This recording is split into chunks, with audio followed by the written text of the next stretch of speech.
The Constellation project was established during W's administration, and among its goals is to introduce a new era of American space exploration by developing a successor to the space shuttle. The Ares rocket, which NASA already has spent billions on, and the ultimate goal would be to put an American back on the moon by 2020. I'm dubious of the president's plan. I'm hopeful that when he delivers it tomorrow, it will be different than what has been forecast. And a lot of members of Congress are already critical of what's anticipated from the president. But having even more resonance than certainly me or members of Congress, what astronauts are saying. Yesterday, Neil Armstrong and 2 colleagues came out in opposition. Armstrong was the first man to walk on the moon, another of those who came out in opposition, and they all did this in an email to Jay Barbary, the NBC reporter who for decades has covered NASA. Jim Lovell, who commanded Apollo 13, the abandoned mission that was depicted in the movie of the same name. Gene Cernan, who commanded Apollo 17 and is the last human to walk on the moon. The headline that I saw today was, "Space Plan Devastating, Armstrong and Other Moon Visitors Say." I have on my computer screen in front of me their statement. Listen to what those 3 American heroes said. "To be without carriage to low Earth orbit, with no human exploration capability, to go beyond Earth orbit for an indeterminate time into the future, destines our nation to become one of second or even third-rate stature."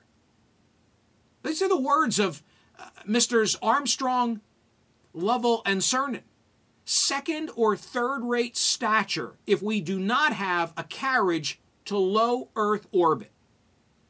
They were also critical of shifting the responsibility for developing and building space vehicles from NASA to the private sector. They said, quote, "The availability of a commercial transport to orbit as envisioned by the president's proposal cannot be predicted with any certainty, but it's likely to take substantially longer and be more expensive than we would hope. Without the skill and experience that actual spacecraft operators provide, the USA is far too likely to be on a long downward slide to mediocrity." Gosh, I hope that's not true.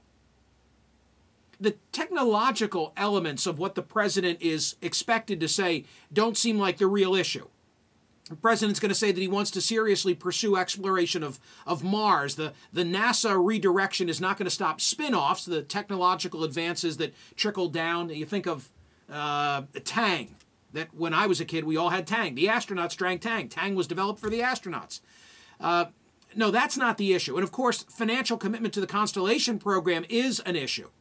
NASA has already spent $10 billion, although the way they blank away money in Washington, I'll bet some of you are saying, so what? It's a drop in the bucket. No, the discomfort that I feel, that those astronauts feel, that many members of Congress feel, is all about letting go of this manned element of space exploration.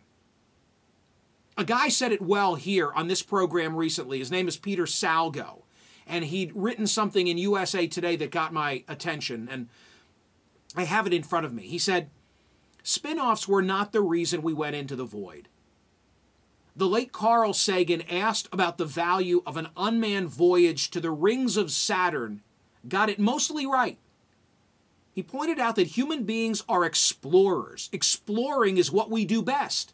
When we cease to explore, we become somehow less human." That makes sense to you? Because it makes sense to me. It's the same sentiment that I've expressed on this program about entrepreneurship, if you think that analogy fits. I talked yesterday about yard sales and wanting my kids to learn about assigning value and making money. This is the same idea. The same idea being that I think it's important for us as Americans, even at great cost, to be on the cutting edge of exploring space because it's in our country's DNA. And we don't want to become a second or third tier nation because we've surrendered the carriage into low Earth orbit. Look at the value of the drone exploration. I think about that in the context of the war on terror in the skies of Afghanistan and over Iraq. How about all the debates about global warming and climate change and not knowing where we're headed as a planet? How at this time, given the level of concern that's been expressed in many quarters about climate change, even those of you who are dubious about climate change, I'm sure could see the value in making sure that we keep our options open. Options meaning what's out there, what's above us, and where are we going? But seeing Americans on the moon or in a rocket does something else. It creates this almost indefinable pride that we should be trying to regain and not resist. How do you put a value, financial or as humans, speaking of Neil Armstrong, on this audio?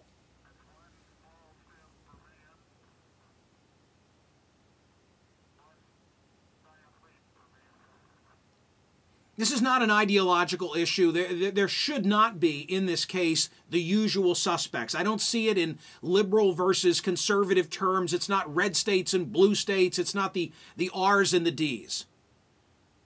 This is an issue that defines us as Americans. I'm for the continuation of the space program, the manned space program.